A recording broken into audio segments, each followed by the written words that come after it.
अपने चमत्कारों से लोगों का दुख दूर करने वाले बागेश्वर धाम सरकार के पंडित धीरेंद्र शास्त्री ने उड़ीसा ट्रेन हादसे के बारे में जो कहा है, जो उन्होंने बोला है, वो सुनने में थोड़ा सा अटपटा लगता है। वीडियो के शुरुआत में ही मैं आपको बता देता हूँ कि मुझे बागेश्वर धाम सरकार के द्वारा दिखाए जा रहे चमत्कारों से कोई आपत्ति नहीं है, कोई दिक्कत नहीं है।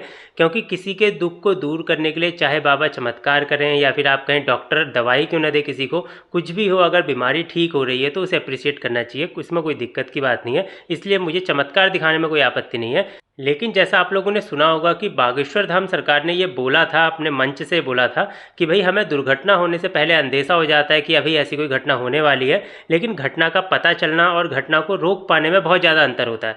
इसके बाद उन्होंने ये भी बोला कि जैसे भगवान श्री कृष्ण जानते थे कि महाभारत का युद्ध होगा, लेकिन उसके बाद भी वो इस युद्ध को नहीं रोक पाए थे। ऐसा बोलते हुए उन्होंने अपनी बातों को घुमा दिया यहाँ पे। तो यहाँ पे मैं बड़े सम्मान के साथ उनसे एक सवाल पूछना चाहता हूँ कि जिस प्रकार भगवान श्री कृष्ण ये जानते थे कि महाभारत का युद्ध नहीं रोका जा सकता, लेकिन उसके बावजूद भी उन्होंने युद्ध रोकने की बहुत सारी कोशिश की। तो यहाँ पे मेरा सवाल ये है कि अगर आपको अंदेशा पहले से ही हो गया था तो आपने एक छोटी सी कोशिश भी क्यों नहीं करी? ये तो मेरा पहला सवाल हो गया। दूसरा सवाल मेरा ये है कि जहाँ पर भी राष्ट्र निर्माण की बात आती है या फिर जब पंडित धीरेंद्र शास्त्री जी से कहा जाता है कि आप कुछ महत्वपूर्ण जानकारियाँ दे दें, जैसे कि देश में आगे क्या होने वाला है, इस प्रकार की जानकारियाँ बताएं जिससे पूरे विश्व यानी कि पूरे देश, पूरे विश्व यानी कि हर किसी का भला हो जाए, तो वहाँ पर बागेश्वर धाम सरकार पीछे क्यों हट जाते हैं? आपके पास जितनी भी शक्तियां हैं या फिर आप कहें हनुमान जी की जो कृपा है, उसका उपयोग आप कुछ चंद लोगों की भलाई करने में ही क्यों लगा रहे हैं? इससे अच्छा होता कि आप उससे संपूर्ण विश्व की भलाई कर देते। और एक और सवाल मैं आप लोगों से पूछना चाहता हूँ, जो आप लोग वीडियो देख रहे हैं, अगर आप में से कोई इसका जवाब देगा तो मुझे बहुत ज़्यादा खुशी होगी।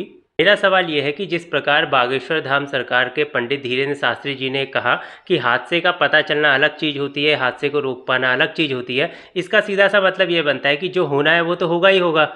यही तो कहना चाह रहे हैं ना बागेश्वर वाले बाबा। मतलब ये हादसा पहले से ही लिखा हुआ है कि होना है, मतलब ये तो होगा ही होगा, इसे कोई नहीं रोक सकता। ना बागेश्वर धाम वाले बाबा की शक्तियाँ रोक सकती है, ना हनुमान जी की कृपा इसे रोक सकती है, क्योंकि ब्रह्मा जी ने पहले से ही लिख दिया। यही तो कहना चाह रहे हैं ना एक्चुअली बागेश्वर वाले बाबा जी। अगर इस हिसाब से बात करें तो बागेश्वर धाम सरकार में जितने भी आते हैं लोग, दिव्य दरबार में जितने भी लोग आते हैं, जिनका मन बागेश्वर वाले बाबा पढ़ लेते हैं, उन लोगों के जीवन में भी जो चीज़ लिखी होगी होगी तो वही चीज़ ना। उसे ना हनुमान जी की कृपा बदल सकती है, ना बागेश्वर धाम सरकार वाले बाबा जी की जो शक्तियाँ हैं वो बदल सकती हैं। अगर ट्रेन हादसे को बागेश्वर वाले बाबा की शक्तियाँ या फिर आपके हनुमान जी की कृपा नहीं बदल सकती है, नहीं बदल पा रही है, तो एक इंसान जो कि दिव्य दरबार में आ रहा है, उसका जीवन वहाँ आने से कैसे बदल जाएगा? बागेश्वर वाले बाबा की ये दोनों बातें जो है कॉन्ट्राडिक्टरी लग रही है, इन दोनों में विरोधाभास नजर आ रहा है। आप इस बारे में क्या सोचते हैं, मुझे कमेंट में जरूर बताएं।